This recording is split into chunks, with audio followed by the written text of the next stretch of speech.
Heyo everybody, Haku here with my review of Youjo Senki episode 8. Then this, to me, may be my new favorite episode. I don't know, it was really good.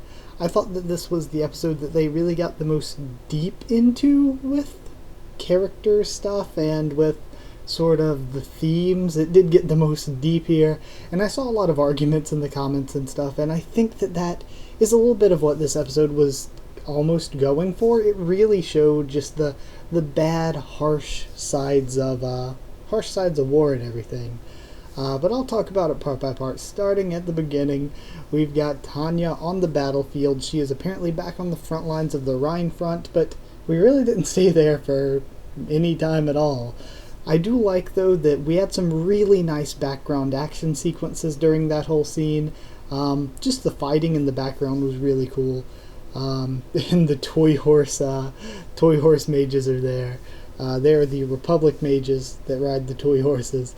And just seeing some of the characters talk and stuff, like when they were talking in the mess hall and everything, I really have been liking Weiss for the past few episodes. He's really cool, but like I said, other than Tanya, barely any characters get any time spent on them.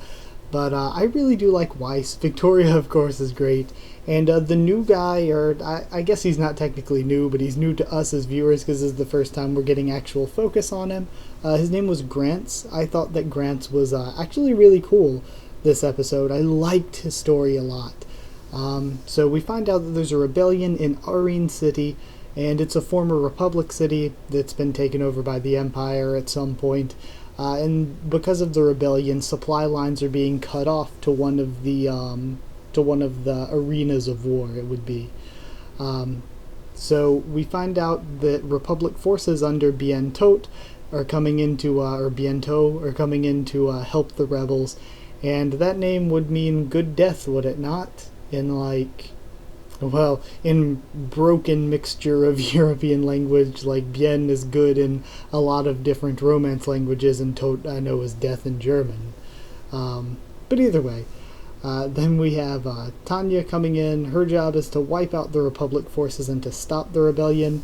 And I like when she's talking about the strategy with the guy who gives her the order. He's pretty much saying the strategy is to tell the civilians to evacuate, and if they don't, we're going to shell the city. But of course, Tanya knows that not everybody's going to be leaving the city just because they tell them to. So Tanya does. I like the way she sort of throws these little guilt trips at the guy about the whole civilian collateral that's going to be happening, or burning this historic city or whatever.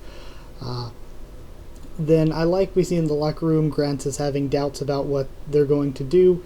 And Weiss is like putting him down, like, no, just don't think about it, man. So then Bientot, we find out once Tanya's group arrives, he has an ambush set up for Tanya, and they start getting sniped at. So we have some really, really great action sequences here. Again, there were a few episodes ago when Tanya was fighting the bomber planes and stuff, and I thought that action was great. I think this is probably even better than that.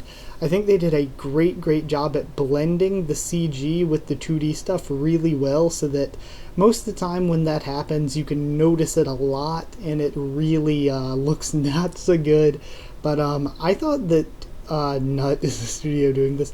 I thought that Nut did an incredible job at blending the CG with the actual hand-drawn stuff and having it look pretty good.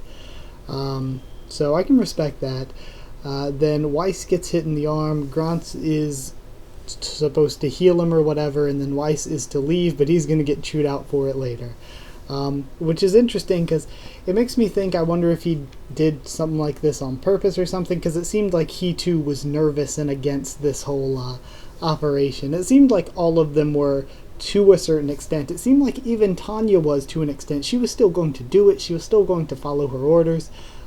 She knew all of this. She understood it even if she didn't like it. But I feel like she didn't like it. I feel like it was just something that she had no choice but to do.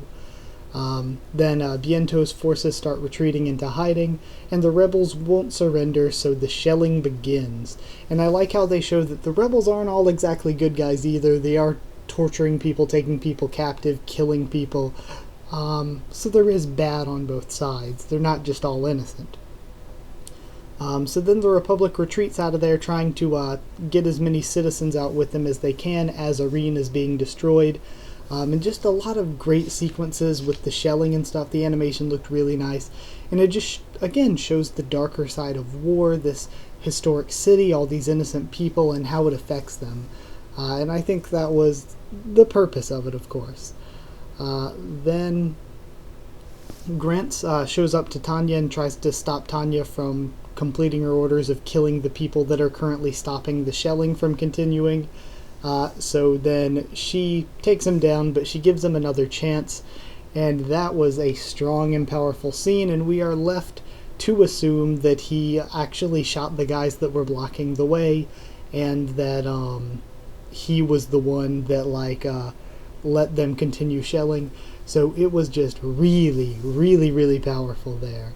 Then we see, when they cut away from that Eric, and I like the way they shot it as well, the way they cut away, the way they did the music and the different reactions. Animation was very nice. We find out when they cut away, though, that Eric actually found the plans for shelling cities without breaking law, technically, and it was written by Tanya. And so the general dude says that Tanya is going to be used to end the war with the Republic. So just so much just dirt and mire within this whole strategy to end this world war, that it's like they're all trying to end the war, but like each side is trying to end the war, but each side is continuing the war in their attempt to try to stop it. Then we have a new ending sequence that I thought was good, but I was like, of all the series that I would be like, okay, give us a second opening or give us a second ending, I really liked Youjo Senki's ending. So I'm like, we didn't really need a new ending sequence, but it did look really good. The song was really good. I thought I wasn't going to like it as much as the first one, but I probably liked it at least almost as much. It was really good. Both of the endings have been great. Then at the very end, the after credit scene, we find out that Anson is alive, and months later, they just pulled him out of the fjord a few days ago, but it's been months since the battle or whatever. So he said he was saved by the light of God, so pretty much Being X has saved him in order to try to go kill Tanya. Which is interesting. I'm really curious at Being X's actual plan here is for him to just be a tougher dude for Tanya to defeat, so that maybe Tanya actually starts to believe in him and stuff. Just, I don't know. It's a weird plan. Troll God's machinations in there.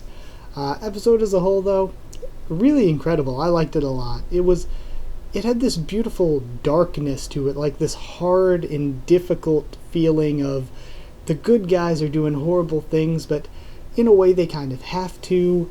Are they the bad guys? Well, the other guys are kind of bad guys too, and it just showed that it was like showing in war that like everybody ends up being the bad guy at some point. It's like nobody comes away without being the bad guy. It's really, really interesting. And just, they did great work. Like I said, almost every episode we've gotten focus on pretty much Tanya, and that's it character-wise. But this was the first episode where I really felt like, we got a little bit with Anson last episode, but this is the first one where I really, really felt like more than just Tanya got good character development. Grant's got great character development. Weiss did pretty good as well. Same with Victoria. So I liked what they did quite a bit with this episode. Damn, talking back about it, I almost want to give it a perfect score, even though that's not what I put to give it in my notes.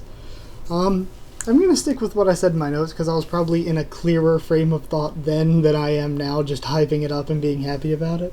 But I really, really enjoyed it. Near perfect score. I'm going to give it like 9.5. 9.5 Quelled Rebellions out of 10. That's it. Hope you guys enjoyed the video. Also, just how are you guys doing? Are you guys watching any other anime this season? If you want to talk about them, throw them down in the comments or something, because I've decided to watch a few more this season and just not cover them on the channel. I'm thinking I've already started watching Kimono Friends on my own. I think I'm going to watch Urara Meichoku or something like that is the name. I think I'm going to try to watch that, and there were 2 more Nyanko Days, and maybe Gabriel Dropout. I might check those all out just on my own time and not cover them on the channel, so any of those if you want to talk about, throw them in the comments. Either way though, like if you did like the video, comment down there, tell me, I guess, what you thought of this episode, what you thought of my thoughts on it. Subscribe for more Youjo Senki. a ton of other stuff on the channel. So much. Also, update if you guys are normal regulars to the Haku videos. Haku this week, I'm going to cancel it and just do one covering the comments for 2 weeks worth next Wednesday, because I would have to rush it to finish it this week since I'm so far behind. So I'd rather give you something that's good, that I've spent a lot of time on, next Wednesday, than to give you something kind of rushed today or tomorrow. So yeah, that's how that's going to work out. Follow on Twitter if you want. I'll try to keep you updated on stuff for the channel. That's it. Thank you once again for watching, and I'll see you all next time.